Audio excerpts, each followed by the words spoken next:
നമസ്കാരം. ലോകത്തിലെ പ്രധാന വാർത്തകളുമായി ലോകം പോയ വാരത്തിലേക്ക് സ്വാഗതം.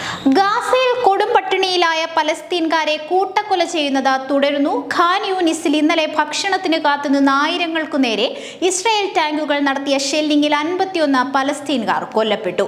200 പേർക്ക് പരിക്കേറ്റു. രണ്ടാഴ്ചയിലേറെയായി ഭക്ഷണ വിതരണ കേന്ദ്രങ്ങൾക്ക് സമീപമുള്ള വെടിവെപ്പുകളിൽ 300-ലേറെ പേരാണ് കൊല്ലപ്പെട്ടത്. പട്ടിണി ദുരിതങ്ങൾക്ക് പുറമെ ഗാസയിൽ വരൾച്ചയും ശക്തമാകുന്നുവെന്ന് യുനിസെഫ് മുന്നറിയിപ്പ് നൽകി. ഗാസയിലെ 40% ശുദ്ധജല വിതരണ കേന്ദ്രങ്ങൾ മാത്രമാണ് പ്രവർത്തിക്കുന്നത്. കുട്ടികൾ ദാഹിച്ചു മരിക്കാൻ തുടങ്ങിയിരിക്കുന്നുവെന്ന് യുനിസെഫ് വക്താവ് പറഞ്ഞു. ഗാസയിൽ വെള്ളിയാഴ്ച 82 പേർ കൊല്ലപ്പെട്ടതായി ഗാസയിലെ ആശുപത്രി വൃത്തങ്ങൾ പറഞ്ഞു. മധ്യ ഗാസയിലെ ദെയ്ർ എൽബലായിൽ ഒരു വീടിന് ബോംബിട്ട് 8 പേരെ കൊലപ്പെടുത്തി. മധ്യ ഗാസയിൽ 37 പേർ കൊല്ലപ്പെട്ടതായാണ് വിവരം. ഇതിൽ 23 പേർ സഹായം തേടിയവരാണെന്ന് ആശുപത്രി വൃത്തങ്ങൾ അറിയിച്ചു. ഗാസ സിറ്റിയിൽ 23 പേർ കൂടി കൊല്ലപ്പെട്ടു. തെക്കൻ ഗാസയിൽ 22 പേരാണ് കൊല്ലപ്പെട്ടത്. ഇവരിൽ 11 പേർ സഹായം തേടിയവരുമായിരുന്നു. ഹമാസുമായുള്ള സംഘർഷത്തിൽ ഇസ്രയേലിന്റെ പ്രതിരോധ സംവിധാനമായ അയൺ ഡോമിന് വൻ വിജയമാണ് ഉണ്ടാക്കിയത്. തലയ്ക്ക് മുകളിൽ വർഷിക്കപ്പെടുന്ന മിസൈലുകളെ അയൺ ഡോം നിമിഷ നേരം കൊണ്ട് നിർവീര്യമാക്കുന്ന ദൃശ്യങ്ങൾ സമൂഹ മാധ്യമങ്ങളിലടക്കം പ്രചരിച്ചിരുന്നു.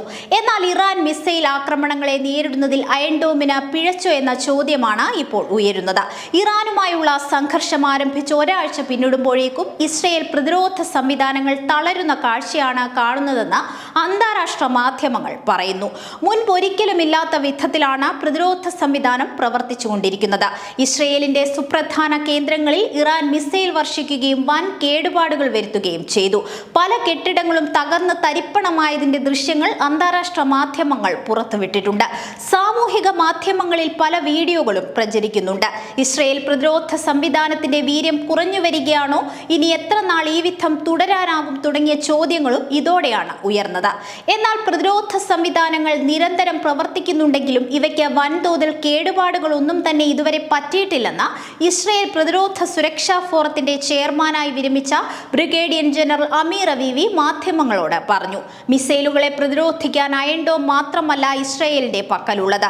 ദീർഘദൂര ബാലിസ്റ്റിക് മിസൈലുകൾ തടയാൻ കൂടുതൽ ആരോ 3 സംവിധാനമാണ് ഉപയോഗിക്കുന്നത്.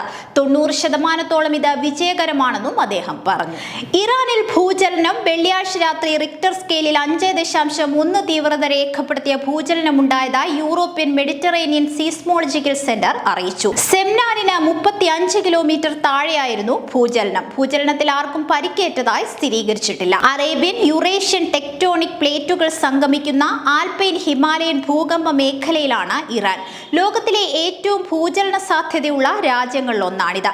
സെംനാൻ പ്രവിശ്യയിലാണ് ഇറാന്റെ മിസൈൽ കേന്ദ്രം സ്ഥിതി ചെയ്യുന്നത്. ഇറാനിൽ സാധാരണയായി ഒരു വർഷം 2100 ഭൂചലനങ്ങൾ വരെ ഉണ്ടാകാറുണ്ട്.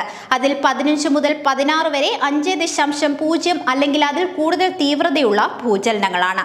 2006-നും 2015-നും ഇടയിൽ രാജ്യത്ത് 96,000 ഭൂചലനങ്ങളാണ് ഉണ്ടായിട്ടുള്ളത്. ഇറാനു പുറമെ ശനിയാഴ്ച പുലർച്ചെ തജിക്കിസ്ഥാനിലും ഭൂചലനം അനുഭവപ്പെട്ടു.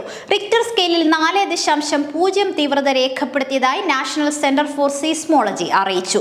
140 കിലോമീറ്റർ താഴ്ചയിലായിരുന്നു ഭൂചലനം. പ്രധാനപ്പെട്ട ലോകവാർത്തകളുമായി ലോകം പോയ വാരത്തിന്റെ മറ്റൊരു എപ്പിസോഡിലൂടെ കാണാം. നമസ്കാരം.